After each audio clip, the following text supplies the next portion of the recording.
The 740th edition of the MMA Gambling Podcast on the Sports Gambling Podcast Network is brought to you by Underdog Fantasy. Sign up with promo code MMASGPN to get a 50% deposit bonus of up to $1,000.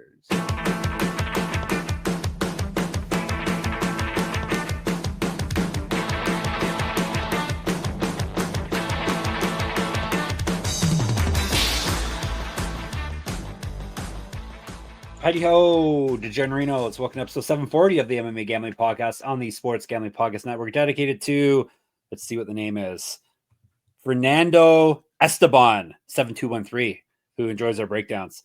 Thank you, Fernando. I would give it to Destroyer of Morons, but I didn't like his comment. Bro, these events don't even have odds. Just include both of them into one video. Yeah, they do have odds. Yeah, and you're not our boss, bro. Destroyer of morons. Hey, I'm one of your hosts. I would be the Canadian capitalist. That's my name. Jeff Fox. Thanks for coming to the show. UFC is back, baby. Well, UFC was back, I guess, last week, but now UFC pay-per-view is back. Pretty solid card going down this Saturday. Whoa. Hang on. Did we just get Jeff Fox to say that this card is good before it happens? Because that must mean it's really good. I don't know if it's really good. Oh, the Suns made a trade. I just saw Nick Richards. Oh, my Phoenix Suns are going to win the title now. They got Nick Richards. Look at that's going to affect my first bucket bets on the Hornets, but that's neither. Yeah, exactly. Yeah. All right. No, it's an okay fight card. It's got. Okay, I got you to downgrade to okay. Now I feel pretty good. Yeah, it's got good title. No, it's got our boy Jailton's on the prelims. On the prelims, yeah. You can't be mad about this. And then there's a lot of fun fights on this set of prelims, which is obviously, if you've come here, you know that's what we're breaking down today. When are you gonna find a prelim fight with, you know, somebody like Diego Ferreira versus Grant Dawson? Like that is a banger. I mean, you got the greatest women's bantamweight in the world, Ailin Perez. I know you're a huge fan. I am. You just wait. I already know. Yeah.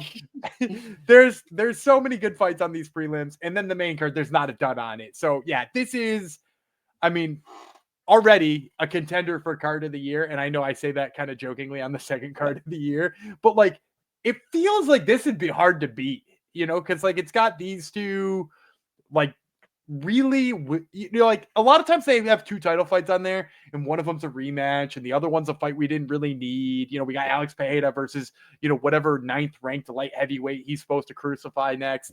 And like, okay, we didn't need that fight. We needed him versus the top contender. We didn't need this rematch. Both these fights feel needed, long awaited, and also, you know, just the main card in general is loaded up. I mean, one fight with two champions on the main card. You got to love that. Yeah. Who are you, by the way? I didn't even get to introduce you. I'm the man on the left. I think I'll be reeling. The man on the left. All right. And now the man who needs no introduction. It's true. Well, we are picking up new people every episode, so you never know. You never know. I assume we're picking up new people, and some of them aren't watching. So yeah, for those of you who are new, I bet you that bit about Nick Richards in my first bucket is probably this? I bet you that's a weird feeling. Yeah, well, get ready for lots of weird feelings. That's what this podcast is all about, making people feel weird feelings. There's our title, weird feelings. Rinya Nakamura is on this too. He's our boy as well, right? Yeah, maybe not yet. I think some people in the Discord have started hating on him just based on the fact that, like, but I think it's only because they took like finish props and he went to decision.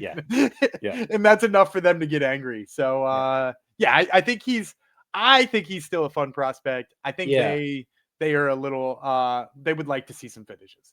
Well, we all would, right? Well, 6 finishes out of 9 wins. But not in the ones they were looking for.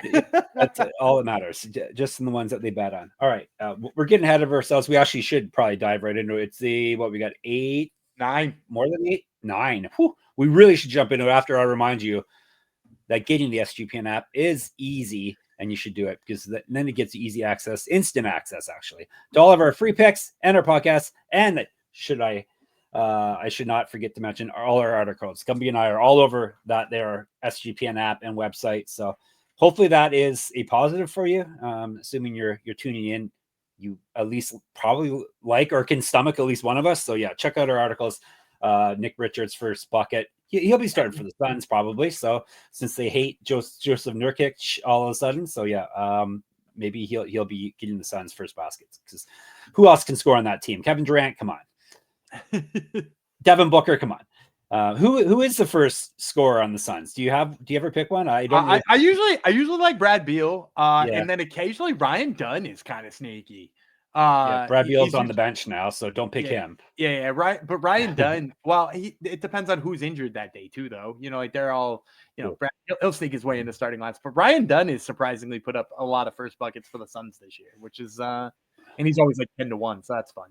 I'm making the trek to Detroit on Saturday to see my Phoenix Suns play the Detroit Pistons, the upstart Detroit Pistons. They come into the States. Very excited. I am. well, I can another week or so. Then, well, then it'll be easier because you'll be. I will. Yeah, States. I wouldn't even need my passport. It's just like traveling to another province or state. All right. Let's jump into actually some. Hopefully, there aren't any new people on today because it's going to be weird. Yeah, they won't be on for much longer. The weird feelings are bubbling up. All right, permeating. Now, as of this recording, this is still taking place in Inglewood, California. Hopefully, we are done with the horrific natural disasters and life gets back to normal as much as it can for the people over there. As of now, this is scheduled for the Intuit Dome, the home of the Los Angeles Clippers in Inglewood, California, aka Los Angeles. This coming Saturday, UFC 311, Makhachev versus Sarukian 2. It's a rematch, but it's a rematch that we need. And as Gumby said, the secondary fight, the co-main event, we need it as well. But we're not talking about that today. No, we're talking about the prelims. Because that's where a lot of money can be made. Actually, 9 out of the 14 fights are in the prelims. So that's where the majority of the money will be made. Saturday night, 6 p.m. is the prelim start time on all the pluses. Disney Plus, ESPN Plus, FX actually, not Plus, just FX, are the prelims. So that's the 6 p.m. Start. That is the first 4 fights. Our first 5 fights, I guess. I'll let you know when we switch to the main prelims in a moment. We're starting off with a good fight too, aren't we? Flyweight fight. Tagir Ulanbekov from Russia, Clayton Carpenter from the United States of America.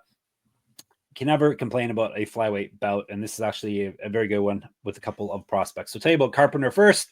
He's 8-0, 2 knockouts, 4 submissions. That's got some finishes there for the people. 2-0 in the UFC, 2 straight wins via submission, 1-0 in Contender Series. 5 years younger than Ulanbekov, better striking stats, more active landing strikes as well. He's outstruck his opponents. So that would be his 3 opponents we have stats for. His last 3 opponents by 1.85 strikes per minute. Pretty decent number there. Plus 260 despite all that. Ulanbekov, 15-2. 1 knockout, 8 submissions. He's never been finished in a fight. 4-1 in the UFC. He's won 2 straight, both via submission as well. So we got a battle here of submission guys. He also has multiple regional championships on his mantle. Correct. Get the shirt. sportsgamblingpodcast.com/store. Used to fight at bantamweight, 2013 pro MMA debut. He's a Sambo world champion, or was an inch taller than Carpenter, 4 inches of reach over him. He's been outstruck in the UFC, but barely. He's at minus 0.08 strikes per minute, minus 300. So a pretty wide line for this bout. Gumby, kick us off. I'm going with Clayton Concrete. I can't believe he's 260. What a ridiculous line that is. And don't get me wrong, like I understand he's got 2 fights in the UFC, and one of them was against what was that guy's name? Juan Carlos Medina or something? Ronderos. Yeah. He's the guy who tested. He's the guy who, after his debut, tested positive for cocaine. Remember? Oh, okay, yeah. And so, like, that's one of his wins. So, granted, 2-0 in the UFC, and like one of them is, let's call it tainted. And like, so maybe like people aren't as hyped yet on him, but he is an undefeated prospect. And if you look at Ulanbekov, right, he's 4-1 in the UFC. That loss is to Tim Elliott, and I really think that you can draw a lot of parallels to some of the great things that Carpenter does, and some of what Tim Elliott did in that fight. Is that Carpenter does a really good job of crowding people in the clinch and forcing them to fight kind of like this gritty, nasty fight like he does. When he comes to grappling, he's particularly good at both scrambling and finding submissions in any position. Like, that's, again, what Tim Elliott has always been good at. And so, like, he does a lot of the things that Tim Elliott does, only he's, like, younger, has better cardio, has better power, and is stronger. So, like, for me, I love the fact that he was getting booked with Ulanbekov. It seemed like they were trying to boost him up the rankings as quick as they could. And I don't think he's over his head. I don't think he's over his skis here. So to see plus 260, man, I had to think it was a gift. Yeah, I was surprised by the line as well. Thinking, am I missing something here? But I'm glad I am not, because Gumby is in on this as well. I actually read a very informative article about this matchup earlier today on sportsgamblingpodcast.com, written by a one Gumby Vreeland. Yeah, he's as Gumby said, he's got the type of game that has proven to beat Ulanbekov before. And then if you're into the number type stuff like I am, he's 5 years younger, which is a pretty decent gap at a light weight class like 125. Proven to be, I think, proven to be better in the striking realm as well. So yeah, there's nothing not to like about this. So I have to ask if like, is there a chance that Clayton Carpenter's number is lower because he sucks on the mic? Like, because he's bad. He's really bad on the mic. Like, he's really dull. And his name's not Clayton Carpenter of OV as well. Yeah, well, honestly, that could be it as well. It could be some of it. So, and I've always said that about changing the numbers, but like, if this guy could cut like a halfway decent promo and submitted the first two guys and had an undefeated record in the UFC, was coming from the MMA, like, people would be hyped on him, you would imagine. Yeah. Except for he doesn't cut a great promo. So yeah, I don't know what it is, but I'm glad. Yeah, exactly. It's hopefully it's gonna pay off for us. So we don't care. Maybe Dana White needs to say that he's a savage for people to get on board. I don't know. Let's break down a fight we already broke down. How long ago was that? That was a little while ago, right? It was a bit ago. Yeah. Was it a December matchup? November, I'm pretty sure. November. Okay. It is a bantamweight fight. Ricky Turcios, United States of America. Bernardo Sopaj, not from the United States. He is from Sweden. 3 5-minute rounds. I don't remember what we said the first time, but I'll go through all the stats anyhow. Plus, I decided we have all new listeners and viewers this week anyhow. Turcios is 12-4, 3 knockouts, 1 submission. That's a guy you can get mad at for not finishing fights. He's got 1 knockout. He's been knocked out once, submitted once. 2-2 in the UFC. Loss over his last 3. He got submitted in his last fight. 2-0 in the Ultimate Fighter and the champion of his season. Regional champ as well. 0-1 in Contender Series. 1-0 in Bellator. Used to fight at featherweight. 2013 Pro MMA debut. 3 inches height, 5 inches reach over Sopaj. So he's got a pretty solid length advantage. Better striking stats, and he's more active landing strikes than Sopaj has been. Sopaj, we have 1 fight to get stats from, so a very small sample size. Turcios has outstruck his opponents, and his is not a small sample size. We got about 5 or 6 fights for him by 1.29 strikes per minute. He's at plus 275. The Lion, the King, Sopaj, 11-3, 7 knockouts, 3 submissions. He's been knocked out once. 0-1 in the UFC. He's won 3 of his last 4. Lost his last fight via TKO. Multiple regional championships on his mantle. Correct, get the shirt, sportsgamblingpodcast.com/store. Used to fight down at flyweight. 7 years younger than Turcios. Better grappling stats than Turcios based off of 1 fight. He got outstruck in that fight by 1.5 strikes per minute, minus 290. Remind me who he fought in that 1 UFC fight of his. I can't remember. It was short notice. You can't either. Because Turcios fell off, right? Turcios fell off. I think he was supposed to debut against Turcios. Oh, it was Lockdog, so no shame in that game. Oh, right. And Lockdog came in with that flying knee. Yes, he sure did. Yeah. I'm going. Oh, yeah. So that wasn't the replacement fight. It's my turn. Yeah. Oh, yeah. You got. I'm going Sopaj. Yeah. I don't remember what I said. When we broke it down last time, but I'm sure it was very insightful, and I agree with it all. But yeah, I have no real faith in Turcios at this point. This is more as much of a fade on him as it is a seal of approval on Sopaj. But once again, a massive age gap, which is always something I look for, especially at lower weight classes like this. And because Turcios really hasn't impressed me with his UFC run. So give me Sopaj. Gumby can give you more technical analysis here, I'm sure. Yeah, I also would just say in general, like, Turcios is a guy who's kind of made his bread and butter by scrambling really well in grappling exchanges and hasn't really looked all that hot on the feet, if I'm being completely honest. And in this fight, like, I don't think he's gonna be as good of a wrestler. Like, Sopaj might not look to wrestle all the time, but like his wrestling, I think, is stronger than Ricky Turcios. And I think he can just shut down the takedowns of Turcios. And he's got a lot of pop in his hands. Like, if you go back and you watch the stuff on the regional scene, granted, a fight with Lockdog isn't gonna always come out looking nice, but it looks really nice on the regional scene because he's knocking people out. either with ground and pound or with big shots on the feet. Like he's done both. And I think he's going to be just so much stronger, so much more powerful, faster. And also, like, you always have to worry about the headspace of Ricky Turcios, who sometimes just like, no, and I don't mean it that way. I don't mean it that way, but I do mean that, like, he's also a guy who just, like, sometimes doesn't have a ton of output. Like that fight with, was it Ayman Zahabi? He just, like, never put the foot on the gas and just let Zahabi pick him apart. Yeah. And then he thought he won. And, like, that's never a good sign when you're fighting a guy who's going to be younger and faster and like keep momentum better than you. So yeah, I'm taking Sopaj here. I think he's pretty obviously the pick. It's the thinking you're one is the big key there. Like that was the issue with Manal Cape over in his first 2 UFC fights. Right. Yeah. You know, wasn't doing anything and thought he won. That was the kicker there. So all right, Sopaj is our pick, as is whatever ad read I'm gonna do. DraftKings, they're our pick as well. Playoffs, we're talking about playoffs. You bet we are. Get it in on the action at DraftKings Sportsbook, an official sports betting partner of the NFL. Scoring touchdowns is key to winning in the playoffs, and you can score big by betting on them at DraftKings, the #1 place to bet touchdowns. Ready to place your first bet? Try betting on something simple like a player to score 6. Go to the DraftKings Sportsbook app and make your pick. But obviously, it's not just NFL. Go there, check out all the MMA lines, more specifically the UFC 311 lines. New DraftKings customers can bet $5 to get $200 in bonus bets instantly. Download the DraftKings Sportsbook app and use code SGP. That's code SGP for new customers to get $200 in bonus bets instantly when you bet just $5. Only on DraftKings Sportsbook. The crown is yours. Now, Gumby's going to read the fine print for you in a fancy voice. Gambling problem? Call 1-800-GAMBLER. In New York, call 877-8-HOPE-NY or text HOPE-NY 467-369. In Connecticut, help is available for problem gambling. Call 888-789-7777 or visit ccpg.org. Please play responsibly. On behalf of Boot Hill Casino and Resort in Kansas, 21 and over. Age and eligibility varies by jurisdiction. Void in Ontario. Bonus bets expire 168 hours after issuance. For additional terms and responsible gaming resources, see dkng.co/audio. Good job, Gumby. Very professional. All right, we're sticking with bantamweights here. Rinya, that aforementioned Rinya Nakamura. I didn't know there was hate coming his way, but apparently there is in our Discord. He's from Japan versus Muin. Gafurov, he is from Tajikistan. 3 5-minute rounds if they need it. 135. I saw the odds that Gafurov got his back waxed before this fight is minus 10,000. Are you taking that? No.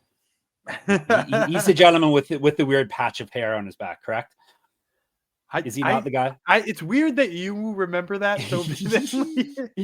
Remember that there's a guy with a very strange... I mean, I watch a lot of European MMA. Okay. He would not be abnormal over there. So yeah, well, back hair was one of the first things that came up when I typed in his name. So he is the guy I'm thinking of. Yes, he has like a lone patch of hair, which is very distracting. But anyhow, that's neither here nor there. I guess when we break down the fight, he's going to be on his back anyhow. Most of this fight is my guess. He would be Tajik Gafurov. That's a nickname. 19-6, 10 knockouts, 7 submissions. He's been submitted 1 time, 1-2 in the UFC, 1-2 over his last 3, 3-3 over his last 6. He did win his last fight. He was the LFA champ before the UFC. 0-1 in Contender Series, 3-3 and 1 championship, the biggest promotion in the world while they're still up and running. Used to fight at featherweight. Welterweight would be quite a jump. Featherweight. 2013 Pro MMA debut. 1-0 in Pro Sambo. A lot of Sambo practitioners on this here card. A year younger than Nakamura. He's outstruck his UFC and Contender Series opponents by 0.78 strikes per minute plus 390. Hybrid. Nakamura 9-0, 5 knockouts, 1 submission. 3-0 in the UFC, 2-0 on the road to UFC, and the champion of the season. He's also world champion under 23 wrestler. Better striking stats, more active landing strikes, and better grappling stats than Gafurov. He's outstruck his opponents in the UFC by 1.15 strikes per minute. Doesn't finish enough people, though, in our friend's opinion, minus 480. He's getting finished this week, right? So yeah, I'm gonna go with Nakamura. Okay, good. I don't know necessarily that he'll finish him. No. The thing about Gafurov is that like he's like I would say a grinder by definition. Like if you watch his wins, that's the style he fights. But like he has given up more than 3 takedowns in multiple fights in the UFC, including the Hyung Ho Kang. And that fight was way closer than it needed to be. He gave up 3 to Castaneda on 6 attempts. Like that's obviously like alarming because I think Nakamura is a better wrestler than both of them. But also, like, I think people forget that Nakamura is also like not a slouch on the feet. Like his last 2 fights in Road to the UFC were both knockouts standing, which is, you know, another piece of his game that I think people sleep on. He really should have submitted Carlos Vera in that last fight, but Vera, I mean, like we found out, like that dude's got way better grappling than we ever gave him credit for. So like, yeah, I think Nakamura is going to at least have the position all the time in this fight that he should win pretty easily. You know, Gafurov couldn't hold down Chadian Helliger enough to like win on Contender Series and ultimately lost that fight. That's not a good sign for fighting somebody like Nakamura. Yeah, Nakamura is my pick, obviously, in this fight as well. He's going to out-wrestle the out of Gafurov. So, and if he chooses to keep it on the feet, it's going to be said, then that may actually even be a better, easier path to victory for him. Who's to say, even though he is a world-class wrestler. So, yeah, Nakamura is the pick. But, yeah, as for a finish, I can't promise you DeGens, he's going to get a finish here because Gafurov is durable, tough grinder type of fighter. All right, the fight of the night, the people's fight is up next. It's a women's bantamweight fight. I got the wrong one. Are you sure that? Oh, really? Okay, sorry. Bekoev? No, that's the next fight according to Tapology. Okay. Do you want me to jump ahead, or you want to go? Hang on. There's the on ladies. The fly. Gumby's gonna. Yeah, there you go. We'll do it live. Karol Rosa. See, I don't have your screen on my screen. I'm reading off Tapology. So, Karol Rosa, Brazil. Ailin Perez, as Gumby said, one of my favorite fighters. She is from Argentina. 3 5-minute rounds at bantamweight. I will tell you about Fiona Perez first. Even love her nickname. She's 11-2, 4 knockouts, 2 submissions. She's been submitted once. 4-1 in the UFC. However, she dropped her debut and has won 4 straight since then, including her last fight via submission. She's missed weight before at bantamweight. Has not lost since September 2022. She was the Samurai Fight House champion 2 times over. How impressive is that? He's fight down a weight class and up weight class, flyweight and featherweight. She was the best featherweight in the world for a while there, actually. Better striking stats and better grappling stats than Rosa. And she's outstruck her opponents in the UFC by 1.5 strikes per minute, so strike and a half, plus 220 despite all that. Karol Rosa is 18-6, 4 knockouts, 2 submissions. She's been submitted twice. 7-3 in the UFC. Can't really get any momentum going though recently. She's gone loss win over her last 6 fights. All you really need to do at bantamweight is to win a couple fights in a row, and you can get a title fight too. So she hasn't been able to do that. Used to fight at featherweight as well. 2012 pro MMA debut, an inch of reach over Perez. Twice more active landing strikes than Perez is. She's outstruck her opponents in the UFC by about the same rate as Perez has, by 1.58 strikes per minute, minus 258. I think Gumby already knows because he probably saw my article. I am taking Fiona here as an underdog. So Ailin Perez is my pick at plus 220. I don't know. I like to look at Gumby's face when I say these things. He's not letting me know whether he's taking her as well. I want to see you sweat while you give us analysis. The analysis is it's wrestling. The Perez, she's looked better, even though she is annoying. She has looked better with each fight in the UFC, and grappling is name in the game. She basically has been leaning into her strength, which is taking people down and grinding them out on that, or even submitting them like she did in her last bout. Rosa, that's if she has a weakness, that would be it. The last 2 fights that she has given up a takedown, she has lost. So I think she's going to give up at least a takedown here to Perez, and I see Perez grinding out a win here as long as she sticks to what she's good at. I think she's definitely well worth a play at plus 220. All right, so to summarize, he likes how she looks and he likes the way she grinds. I like how she looks and grinds. That's true. I did say those words. It's true. I'm going to take Ailin Perez too. Nice. I'm not happy about it. I know. The bottom line is that like Karol Rosa has just had like some of these fights where I don't know, like she clearly puts out volume, but is she ever doing damage? She likes to be a bully, but she's not particularly big for bantamweight. And the thing about Ailin Perez, like, yes, nothing looks all that technical. Nothing looks, incredible in there, but she keeps getting the job done on the mat. And really, like, I think we wrote her off quite a bit after getting submitted in her first fight. And really, that was just like, she had the dominant positions and got armbarred. And like, hasn't made a mistake like that since. Now, Rosa is pretty damn good at jiu-jitsu. I think we got to give her credit for that. But to your point, at plus 220, yeah, she's worth a sprinkle at plus 220. Yeah, there you go. I feel good about it, even better about it now. Gumby has taken her. Maybe we'll both take Macy Barber next time she fights Gumby. Oh, God, I hope not. We probably have before. I think we probably more than likely have. All right, now we're going to the fight that you want to jump ahead to, right? Zachary Reese versus, where is it? Azamat Bekoev. So U.S. versus Russia. We got a lot of OVs, EVs on this here fight card. I will tell you about the American first Reese. He's a savage. He's 8-1, 5 knockouts, 2 submissions. Dana White probably gave him that nickname. He's been knocked out once, so his only loss came via knockout. 2-1 in the UFC. Lost his debut, won 2 straight since then. 1-0 contender series. He's fight at light heavyweight. 5 inches of height, 5 inches of reach over Bekoev, so he's going to have quite a length advantage. Plus 190. Kingpin Bekoev, 18-3, 6 knockouts, 8 submissions. He's been submitted once. This is his short notice UFC debut. Alarm bells ringing. He's won 6 straight fights, including his last fight via TKO. He's not lost since September 2021. He is, or was, the LFA champion, a regional champion as well. 2015 Pro MMA debut, a year younger than Reese, minus 215 despite the short notice debut. My turn? Yep. I'm taking Bekoev. I just think, I do like Reese, and I know people were excited about Reese, and I really liked how Reese was probably going to look against Cedricus Dumas, right? Because, he probably was going to beat up Cedricus pretty bad.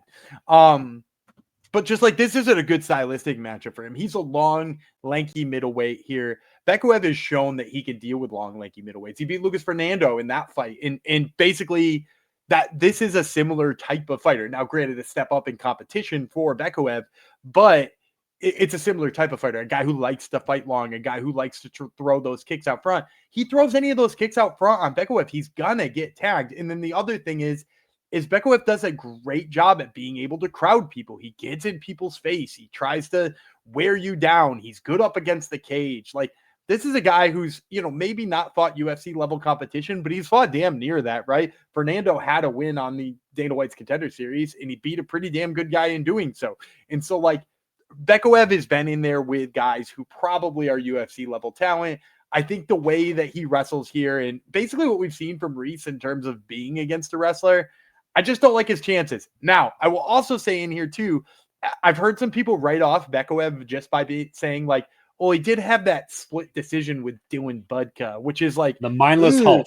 Right. You don't want that for a guy at negative 215. But I will say, too, this is a styles make fights moment because, when he was up against a guy who could, know his takedowns, could make his takedowns a push. Yeah, he had to duke it out with him on the feet, and it wasn't necessarily pretty. I don't think this is going to be one of those fights that is a stalemate in the wrestling department. I think it's going to be very clear one-way traffic in the grappling. I'm going to take a stab in the dog regardless, Gumby. I knew you were. Did you? I've watched Bekoev. I've seen he's not overly impressive. Reese is a good scrambler as well if he does find himself in situations, assuming he's not getting his back pinned to the mat. Yeah, but I'm gonna buck back against that claim. Is he good at scrambling? He went immediately underneath Eli Aronoff, threw up an armbar. Eli Aronoff pulled his arm out of the triangle, or armbar, and then for some reason put it back in. I don't know that we can give Reese credit for that. Not just that fight, but and what does Aronov end with? OV, and he's fighting an EV here. No, I think, a Russian OV though. He's a was he Israeli OV? Yeah, I think so. Yeah. No, I still think Reese is not just a short notice thing as well. He's also obviously more experienced, at least on the UFC level. Bekoev has fought UFC level competition before, and he's massive. Reese is way bigger, so I like his chances. I like him on the feet, and he's a decent scrambler. So we'll see. Maybe Bekoev will hand him his arm as Aronov did. But we have to differ on Selp, and let's differ on that one. Why not, right? All right. Actually, I'm gonna tell you about another sponsor before we move on to the next fight. I'm gonna tell you about Underdog. I just picked an Underdog. Gumby didn't. You didn't this time. First time. This streak is over. Gumby did not pick an Underdog before I read the Underdog ad. Underdog Pick'em has one of the biggest menus for all sports. Underdog is always making it easier to win with profit boost and gimme pick'ems. NFL, college football, college basketball, MMA. That's us. NBA, NASCAR, and more. And you can now use specials and boosts on all flex entries. Gumby, do you have a play for the peeps? Yeah, why don't we stick with one of these prelims? I like the higher than on Clayton Carpenter's takedowns. He is slated 1.5 takedowns against Tagir Ulanbekov. Love that projection. Going to take the higher than Clayton Carpenter takedowns. That reminds me, we should make a video again, shouldn't we? We should should do a video, underdog do video. Okay, you people check out our socials and our YouTube channel. We shall. I'll make up a whole underdog ballot for you for UFC 311, maybe with Clayton Carpenter on it. Sign up with our code MMASGPN. That's the important part. If you like to watch us and listen to us, use that code MMASGPN, and that way you also get to claim your special pick and first time deposit offer up to $1,000 in bonus cash. Underdogfantasy.com, promo code MMASGPN. All right, next fight on the docket is another good one. This is a lightweight bout. Okay, we're on to the main prelims now. So it's 8 p.m. start time on the big ESPN, so the main ESPN channel. Grant Dawson, United States of America. Carlos Diego Ferreira, or just Diego Ferreira from Brazil. 3 5-minute rounds if they need it. Ferreira is 19-5, 5 knockouts, 7 submissions. He's been knocked out 3 times, 10-5 in the UFC. He's won 2 straight. Before that, he had lost 3 straight. Both of his past 2 wins have come via knockout or TKO.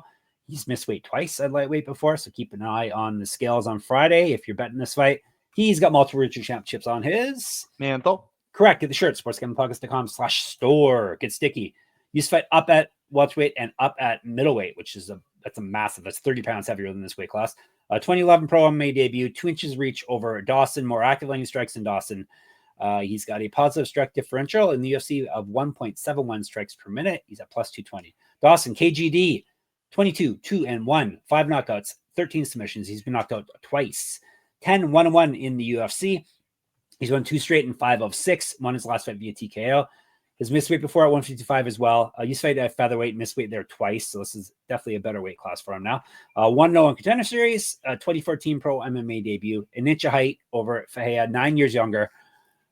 He's got better grappling stats. He's outstruck his opponents in the UFC by 1.11 strikes per minute, minus 260. Is it me again? No, I think it's my turn. It's you. Good. Go. Yeah, I also want to say here, I thought for a second when you said his nickname, which I know we've asked what KGD means, but I thought you said KGD, like CAGEYD. Oh, like he was a rapper, KGD. That's a good name. Yeah, he should go by that. Yeah, that's what is it, like King Grant Dawson or something? KG Dawson. KG Dawson. Yeah. Yeah. What is the real nickname? I have no idea. Not a single. Like King or something stupid. Yeah, I like KGD though. I'm gonna start calling him that. I'm thinking Grant Dawson here. And I will say, I'm probably hesitant on the line on Grant Dawson here because I think people sleep on how good Diego Ferreira is, despite the fact he's going to be turning 40 the day of this fight. The day of this fight, he will be turning 40, and like. I still think we wrote him off way too early, and his last 2 fights have really proven that to us, right? He had that tough fight with Matthews Rombecki, and that he came back and won by TKO at the end. And like, if he can do that, like he's still clearly legit. The problem for me is if you just look at the people he lost to and how he lost to him, it's so obvious, right? It's people just like Grant Dawson, right? Like it's people who want to, put you in a blender, take you down 4 or 5 times, and grind you out. Like, look, it's Beneil Dariush hit 5 takedowns on him. Gregor Gillespie hit 4 takedowns on him. Matthews Gamrot hit 4 takedowns on him. In every single one of those fights, he gets grinded to a loss in either TKO'd late or, he loses a decision. And like, again, Grant Dawson did get tagged by Bobby Green. But like at the same time, like outside of that, has he ever looked bad in a fight? Has he looked like he didn't belong in there? No, and he usually scores a bunch of takedowns. So I think this is just a grind fest here for Grant Dawson. In as much as I would love to pick Diego Ferreira, he's on Top Turtle this week. Love the guy. I just have a tough time believing he stays off of his back. Yeah, I really wanted to take Ferreira as well, but yeah, the when I was going through the resume, and like the Gregor Gillespie fight really is one that stands out because that's basically how Dawson fights. Right, exactly. Yeah, not as strong of a wrestler, but arm triangles, style, top heavy. Yeah. Not necessarily letting too much ground and pound go unless there's 30 seconds left kind of guy. Yeah.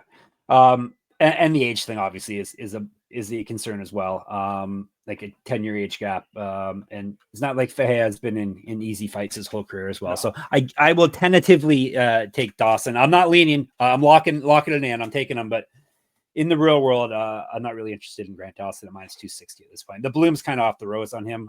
Like he's still a good fighter, but this is. Well, this is I would also be more matchup. in on him. I'd be more in on him if he wasn't up against like a jiu-jitsu specialist. Yeah, you know, like if he's in there in a striker, I just think he can take him down in 2 seconds. Like, I mean, but like he will be in submission threats on the mat, and that's maybe why I don't love the number where it's at. Yeah. No, not a fan of the line, but hey, we tell you who we think is going to win, and that would be Grant Dawson here. All right, we are moving on up the card. 3 more fights to do. Next one is at 205. Bogdan Guskov, aka Anthony Smith. He is from Uzbekistan, or he's the Uzbekistani Anthony Smith.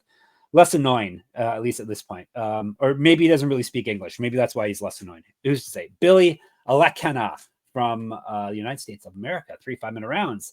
Is it Elekana? Elekana, I believe. Elekana, yes. Is he from Hawaii? It kind of sounds like a Hawaiian If he's not name. from Hawaii, then he is of Hawaiian heritage. Yes, okay, cool. Elekana is 7-1. 3 knockouts, 1 submission, never been finished in a fight. This is his short notice UFC debut. He's won 3 straight fights, last one via TKO. He's not lost since July of 2022. 2-0 in PFL, so he has fought at a kind of high level, Gumby, PFL. Yeah, high enough. An inch reach over Guskov, 3 years younger, plus 260. Guskov Zarovich, 16-3, 14 knockouts, 2 submissions. So he's finished everyone. Been knocked out once, submitted once, 2-1 in the UFC. He lost his debut and then won 2 straight via knockout or TKO. Regional champion, an inch of height over Elekana, minus 305. Give me Guskov. This is the bad fight to step in on short notice.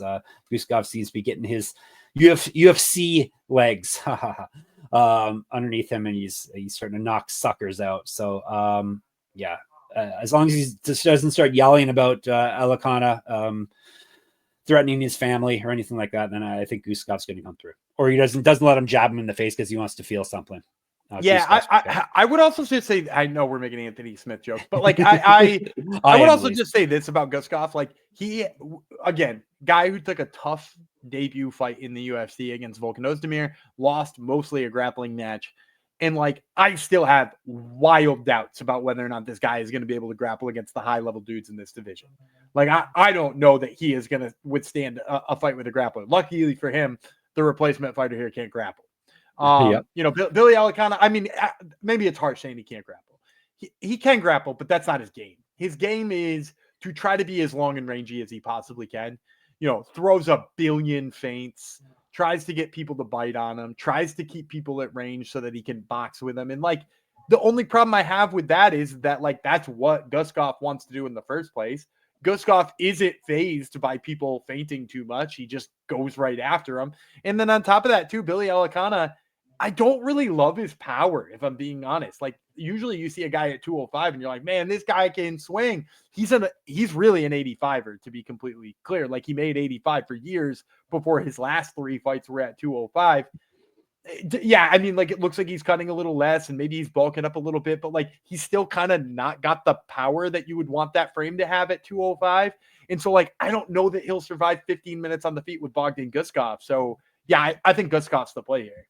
All right. Guskov is definitely the play. We're moving on up. Heavyweights, our boy, Jailton Almeida. Heavyweights? Are you forgetting a fight or am I out of order again? Nope. We got heavyweights and then we got bantamweights Okay, got you. Main event of the prelims, at least according to Tapology.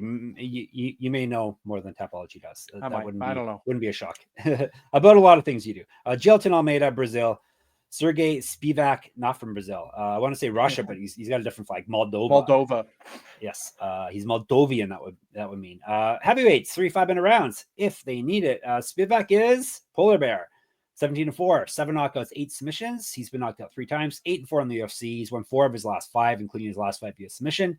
Was regional champion, 2014 pro MMA debut. 4 years younger than Almeida, more active when he strikes than Almeida. He has been outstruck in the UFC by 0.21 strikes per minute, plus 360. Mahadinoho. Does that mean? I can't remember what that means. It's like bad dude, if I'm not mistaken. Little bad dude, because he's got Eno at the end of it. Yeah, maybe. So he's just a little bit bad. He's 21-3, 7 knockouts, 13 submissions, excuse me. So 7 knockouts, 13 submissions. He's finished everyone but one person. He's been knocked out twice, so he owes us some rounds. 7-1 in the UFC. Won his last fight via submission. Used to fight at welterweight, shockingly. Welterweight, middleweight, light heavyweight, and now heavyweight. 1-0 contender series, multiple region championships on his mantle. Correct. Get the shirt. sportsgamblingpockets.com/store. Get sticky with it. 2012 Pro MMA debut. An inch reach over Spivac. Better grappling stats than Spivac. He's outstruck his opponents in the UFC by 1.74 strikes per minute. Minus 440. Tell the people why our boy Jailton's going to win. I mean, like, I think, you look at a guy in Serghei Spivac, who I know a lot of people are high on. People really believe in him. He had a submission in his last fight. His game is wrestling, right? And we're talking about him fighting a guy who just took down Curtis Blades 10 times in a round. Yeah. Like, that's it. That's all you need to know. And he's a better striker than Serghei Spivac. So, like, if Spivac decides to duke it out with him on the feet, he won't last longer than a couple minutes. And if he decides to wrestle, I don't know what his path is. Like, I can't draw a path to him getting a win here unless he, like, does exactly what Curtis Blades did, which is stall him out against the cage for a second and land a lucky elbow to the side of the head. Because I know people are giving credit for Curtis Blades for winning that fight. I think he loses that fight 99 times out of 100. And I think Jailton Almeida wins it 99 times out of 100. So, yeah, I mean, Almeida, I think steamrolls him here. I think you could see him decide to grapple. I think you could see him decide to box. He's a guy who kind of likes to make a statement. I sort of wouldn't be surprised if he decided, like, I need to go submit this guy coming off of a submission win to show that, like, that's how good I am at it. Well, the one time he didn't make a statement, he's still being criticized for it. So he has to make a statement, right? Yeah, Jailton's my pick as well. As Gumby said, could be, I could see a TKO ground and pound, or I could see, but he's not real big on ground and pounding. That's one of the things that annoyed us with him. He tends to be like Damian Maia down there and go for submissions, but yeah, I can see him finishing Spivac as well. So Almeida is the pick on the money line, nonetheless, regardless of how he gets it done. And the main event of the prelims is another banger. It's a bantamweight fight. Payton Talbott from the U.S. Raoni Barcelos. He's from Brazil, by the way. I said Raoni. 3 5-minute rounds. Barcelos is 18-5, 8 knockouts, 3 submissions. He's been knocked out once, submitted once, so a durable dude. 7-4 in the UFC. He's 1-2 over his last 3, 2-4 over his last 6. Won his last fight via submission. Used to fight at featherweight. Multiple region championships on his mantle. Correct. Get the shirt. Like I've told you a bunch of times already this episode. Get the shirt in our store, sportsgamblingpockets.com/store. 2012 Pro MMA debut. He's a wrestling champ and a grappling champ. He's outstruck his opponents in the UFC by 0.43 strikes per minute. Better grappling stats than Talbott, plus 850. Talbott, 9-0. 7 knockouts, 1 submission, 3-0 in the UFC. All of those 3 wins that come via finish. 1-0 on contender series. Regional champion, 3 inches height, 3 inches reach over Barcelos. 11 years younger. Better striking stats, more active landing strikes. He's outstruck his opponents in the UFC by 4.81 strikes per minute. Minus 1,200. Yikes. Obviously, Talbot is my pick here. What's his knockout? I say if you're going to pick him more than like he's probably going to knock out Barcelos. I'm assuming that number is going to be a bit better than minus 1,200. I'm sure it's still not going to be playable though. Yeah, and I would say I don't like Talbot in parlays or anything like that too. No. The line is out of control to the point where it doesn't look like there's any value on it. And also, like, this is definitely his hardest fight, right? Like, we're talking about a step up in competition for a prospect. Now, I will say the reason I like him in this fight, and I'm not giving too much of a chance to Barcelos, and I'm not tempted by his money line, is just that, like, Talbot has shown his ability to both keep range and scramble when he forgets to keep range is really, really good. Like, whether it's flipping out of that takedown attempt or, some of those sprawls, or like the way he measures range and punishes you when you try to close it, like, he's shown to be really good in all those ways. So yeah, I like Payton Talbot in this fight. I don't like negative 1,200. I don't like his probably, still vastly negative KO prop. 185. Yeah. So not that bad. Actually, that's not actually. No. Actually, that's not so bad. I'm gonna go Robin. Like, actually, I might. Yeah. All right. Anyway, I'm Payton Talbot. That's your money line winner. Talbot has not had his prospect loss yet, so just keep that in mind. This is the type of fight that prospects lose to wily veterans. But we're not predicting it happen, but I wouldn't be shocked out of my mind if it happens. He does have that big target on his chest for people to punch. So that portal, or is that's a portal? When you hit it, your hand gets sucked into some kind of black hole. Yeah, minus 185 is his knockout prop. Just if you're gonna play him, terrible. Yeah, if you're going to play him, play that is what I would say. Because minus 1200 is not playable. All right, there you go. You're all set. Let's give you a recap. We got Talbott, we got Almeida, we got Guskov, we got Dawson. That is the main prelims that start at 8 p.m. And then the 6 p.m. start prelims. I have Reese. He has Bekoev. We have Perez. We have Nakamura. We have Sopaj, and we have Carpenter, right? Yeah, that's it. Hopefully the weird feelings went away once we got rolling here, and you had fun. You can check us out in the Discord, sportsgamblingpodcast.com/Discord. You can check us out on the Twitter at SGPNMMA. He's at Gummy Vreeland. I'm at Jeff Fox Writer there and on Instagram. You can check us out on YouTube, obviously. Thank you, everyone, for subscribing and for hitting us up in the comments. MMA Gambling Podcast. You check out my Substack. You can enter my free pick'em contest for this year event, and you win gear from a company that sponsors basically all the Australian MMA fighters. So check it out at moneymma.substack.com. Gumby, as he hinted at, has another podcast. It's called Top Turtle Podcast, and he has some of them we just talked about on it this week. Yeah, Carlos Diego Tejeda is on the show, as well as Alvin Goozy Hines, who is fighting next week at LFA 200, a card we will also be covering. Yep. So check all that stuff out. And of course, you can check us out on our app, SGPN MMA, and of course at sportsgamblingpodcast.com, sportsgamblingpodcast.com/store, and sportsgamblingpodcast.com/Patreon. We shall be back tomorrow. It will be the Polar Bear Fox, and it will be KG D Vreeland. And we'll talk to you tomorrow. D stands